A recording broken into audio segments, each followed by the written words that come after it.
Gračana gdje stoluju srpski sveci, još uvijek čuli su se strahovitog boja jeci.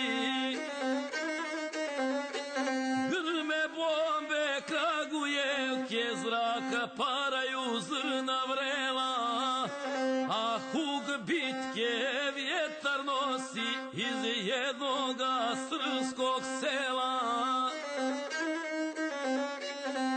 Ako smrti opijeni, graktali su crni vrani, ala praga svoje rodne kuće još Ćirković Miloš brani.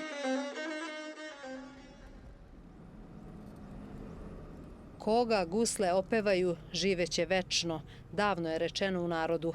Priča o junaštvu i hrabrosti Miloša Ćirkovića iz Belog Polja kod Peći godinama se prenosi i on tako živi u narodu više od 2 decenije.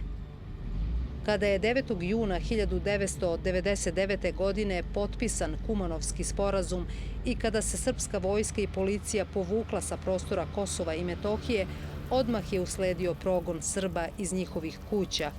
Naoružani Albanci su počeli da ubijaju i proganjaju srpsko stanovništvo paleći im kuće i čitava sela, iako su tada stigle međunarodne vojne snage KFOR-a. Belo Polje kraj Peći bilo je veliko selo. U njemu su živjeli srpski domaćini koji u nastaloj situaciji nisu mogli da se odbrane. Mnogi Srbi su tada zverski ubijeni, a žene silovane, mučene pa svirepo ubijene. Postoji kod nas jedna uzrečica na Kosovo i Metohiji, pomenulo se, ne povratilo se. Tih dana srpski život nije vredeo ništa. Ostali smo mi sami kao crkva, narod je masovno krenuo da beži, svi su odlazili, znate i sami kako je to bilo u kolonama, neki nažalost nisu ni stigli da su hteli da idu. U Peći je bio kontingent KFOR-a, Italijani su bili. Znači, oni su zaposeli kasarnu u Belom Polju, a nisu zaštitili to stanovništvo koje je ostalo, znači negde 50-ak njih posle izlaska naših snaga bezbjednosti. Negde oko 16.6. su Šiptari prošli kroz Belo Polje, kroz centar sa jednim autom. Pre toga jedno 5-6 dana nisu smjeli da uđu, jer su znali da je Belo Polje veliko, da su ljudi jaki, čvrsti, da neće tako jednostavno da napuste svoje ognjišta. Oni su na prevaru ušli, vidjeli da su ljudi nenaoružani. U centru sela, kod crkve, bio je dom omladine i jedan kiosk gdje su se tu svi skupljali. Tu su sedeli pokojni Stevan Stošić, Rade Stošić, Filip Kostić, Mirko Stošić. Oni su sedeli na klupi pored tog kioska. Šiptari su prošli, vidjeli su da oni nisu naoružani i onda su nakon 10 minuta samo su napravili krug oko crkve, vratili se, izleteli iz vozila sa heklerima i škorpionima, ne znam kako su oružje imali. Oni su prvo ubili Stevana Stošić, za njim su ubili odmah ovoga Rada Stošić. Mirko je skočio uz to, rekao kao, ubiste mi brata, nenaoružan sa rukama, oni su pucali njega i on je pao. Filip Kostić je krenuo prema svojoj kući, potrčao, ne bili uzo nešto da se odbrani. Šiptari su potrčali za njim i ubili su ga u dvorište. Posle toga Šiptari su napustili Belo Polje. Ti meštani koji su još bili tu, oni su kukali, vikali, tražili pomoć. Moj brat Miloš je bio od toga daleko, možda jednog kilometar. On je čuo za pomaganje, glasove. Bila je tu jedna grozdana žena koja je pojurila i na pola puta srela Miloša, kaže, pobiš ove naše. Miloš je sišao dole, pogledao i su bili svi mrtvi osim Mirka koji je zapomagao, pogođen je, bio je ceo u krvi sa 2 metka u glavi. Albanci su Mirku Stošiću pucali u čelo iz neposredne blizine. Prebačen je u Niš gde je operisan. Lekari su mu izvadili 1 metak, a drugi nisu smeli da pomeraju. Živi sa teškim posledicama i metkom u glavi. Ja samo znam, kad je opočeo Stevana na ovog kuće, ovoga Filipa Kostića, prekušivač je bio. Samo pao je ko džak. Tu sam ja film izgubio. Ja više ne sjećam ničega, samo jedino se sjećam kad se rasvestio. Brat na put, brat mi je bio ležeći. I ja nogom nisam mogao da se sagnem nogom. Vidio ne pomera i kako sam otišao put sela, ne sjećam, sam shvatio za banderu. I tu me preuzela ova Stojanović. Muž je zvao Rade, kako sad njoj ne mogu sjetiti ime, Grozda. Ona me preuzela. I znam kad mi stezala maramom čelo i rekao sam mi steži koliko možeš. I odatle se ne sjećam ništa, samo kad sam bio kod ovoga Šumara, kod Miloša.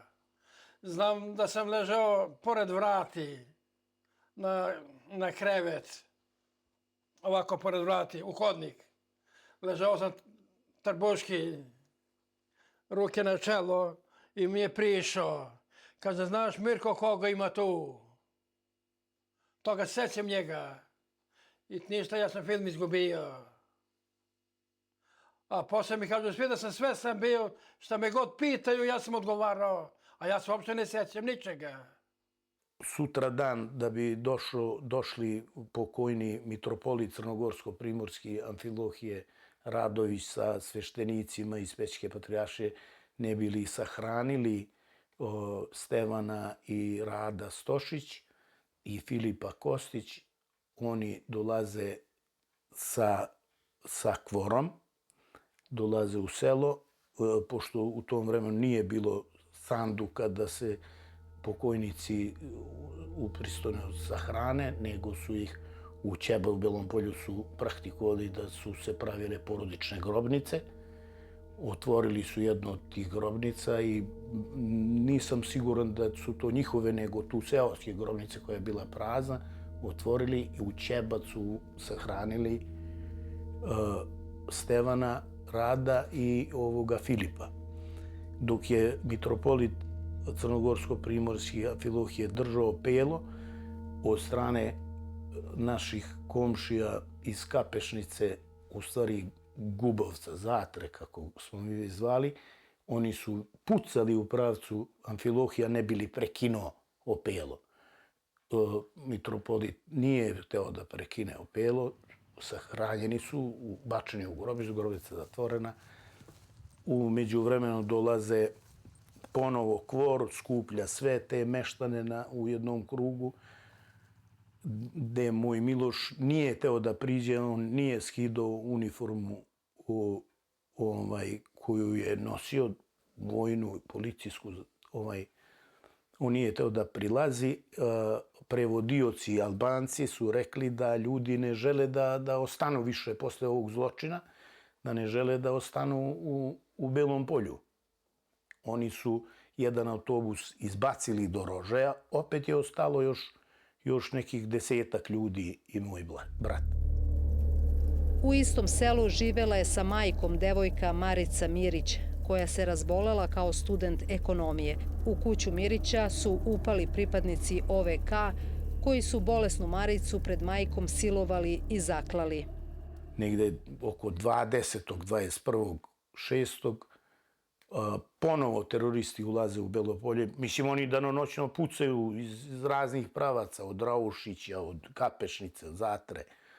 Pucaju na Belo Polje, ali nisu imali hrabrost baš da uđu tako da počnu da pljačkaju, pale.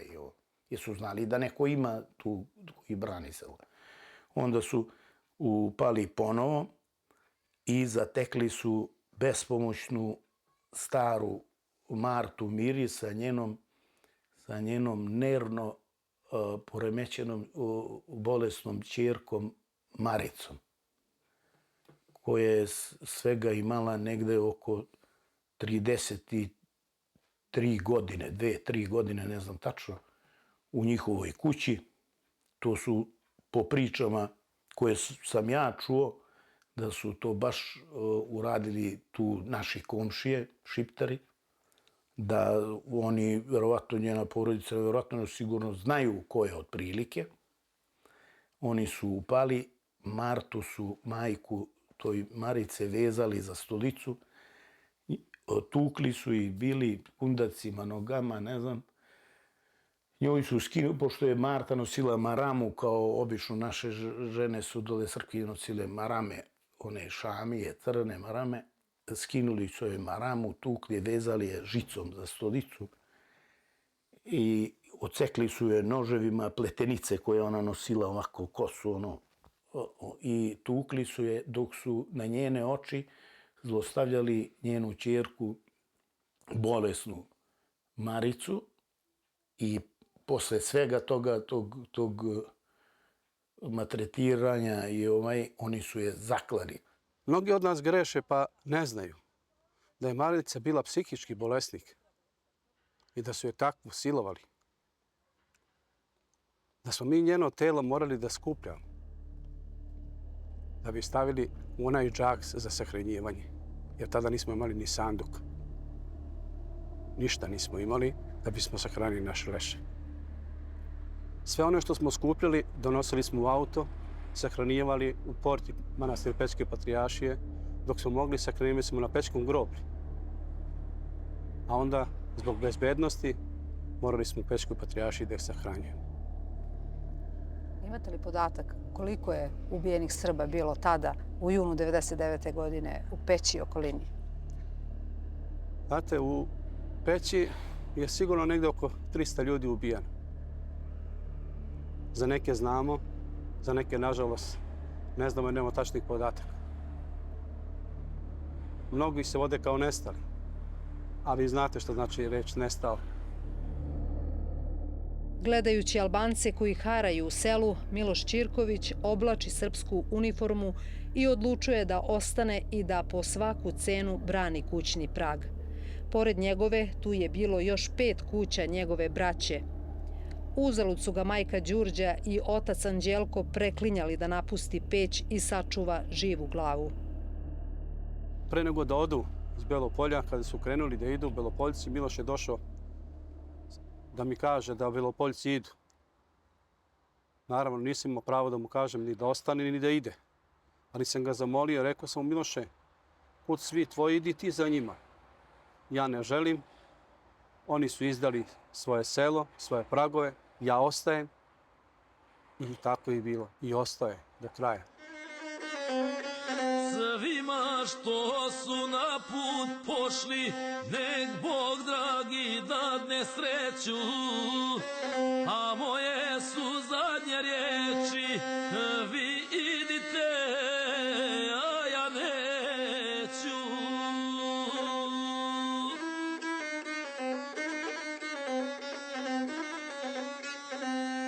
Otlo tu napušanije, dok ječalo bude selo, znajte da sa dušmanima još boj ljuti bijem smjelo.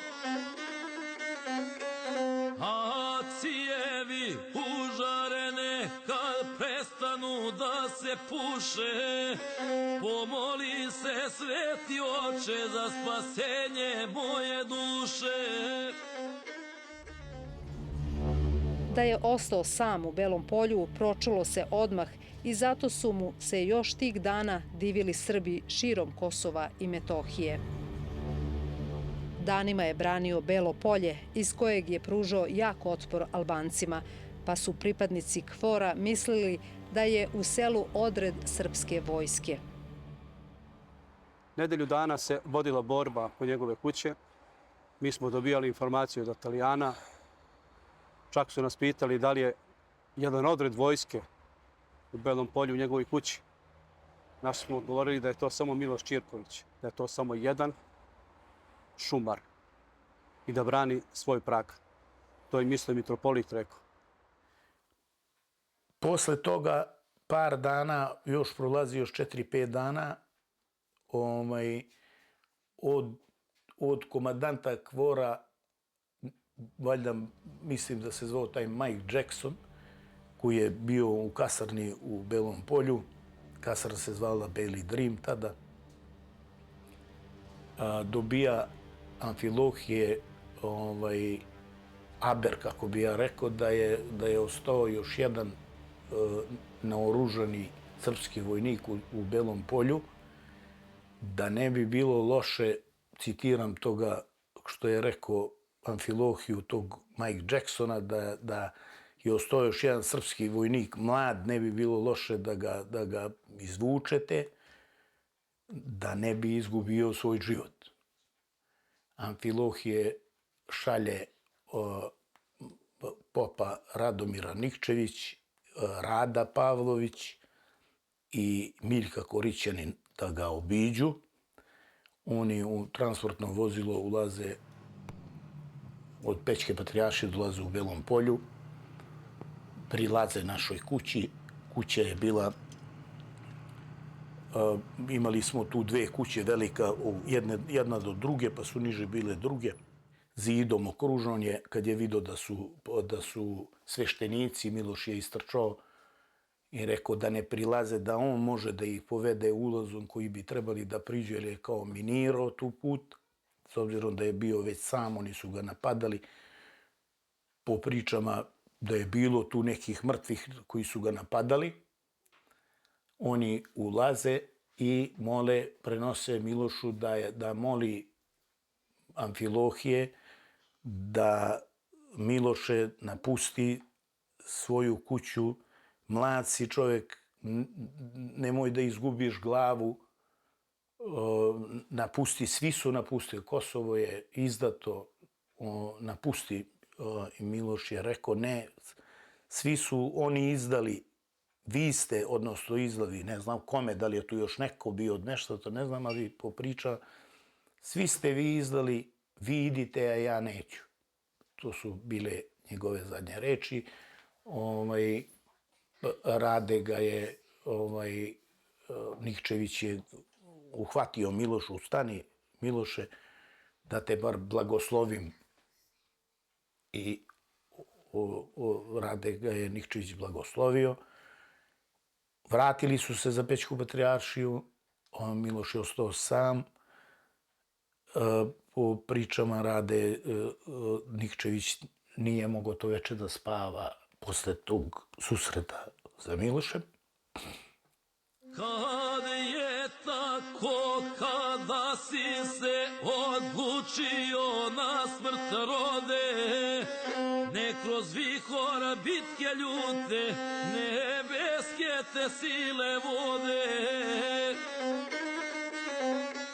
Kada pogineš, neka ti se u nebesa duša vine, ti si zadnji srpski vojnik, što Kosovo brani, sine.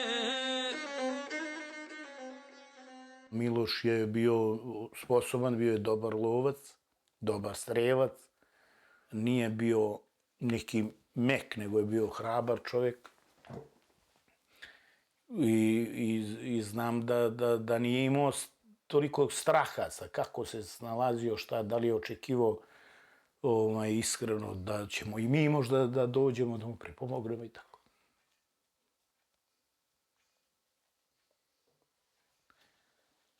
A mi nismo mogli da uđemo posle ulaska KFOR-a. Teroristi su ga danima opkoljavali, branio se i menjao položaj. Sve se to dešavalo tokom juna 1999. godine. Tako je moj brat Miloš ostao sam da brani svoje Belo Polje i svoju Metohiju.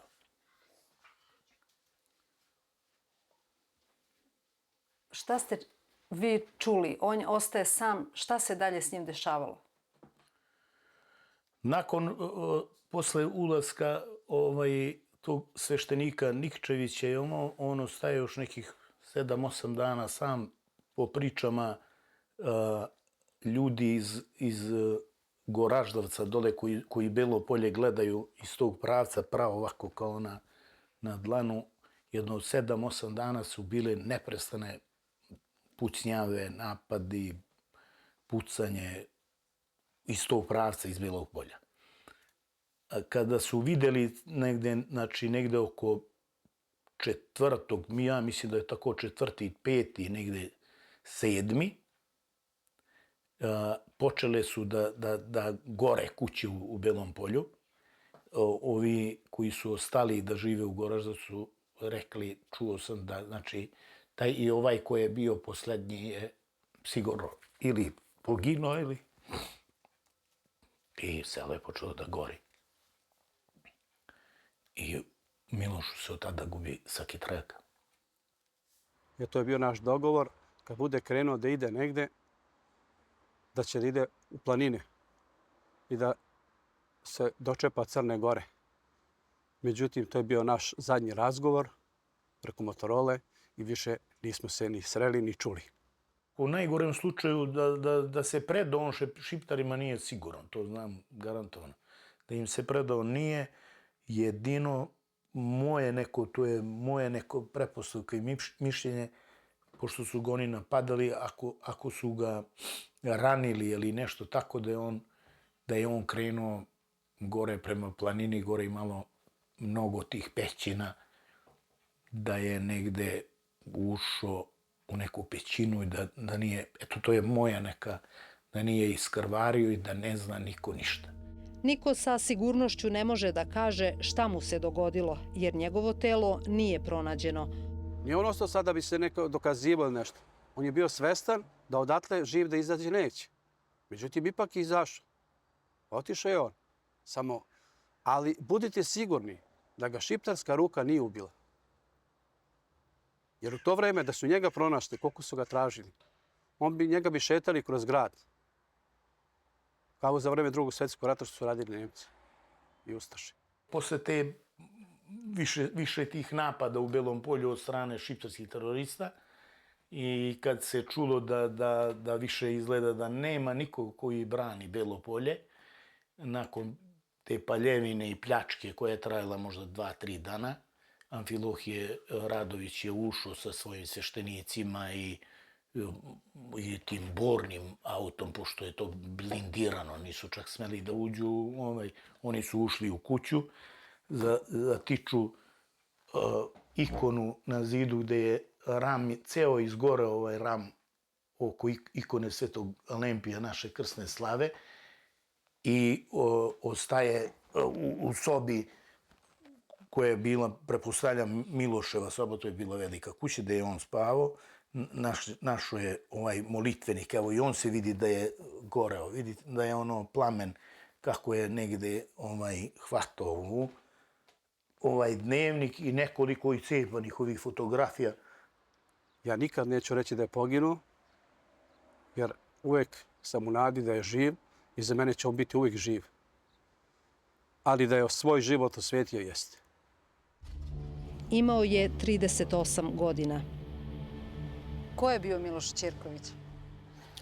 Miloš Ćirković je jedan običan seljak iz naroda.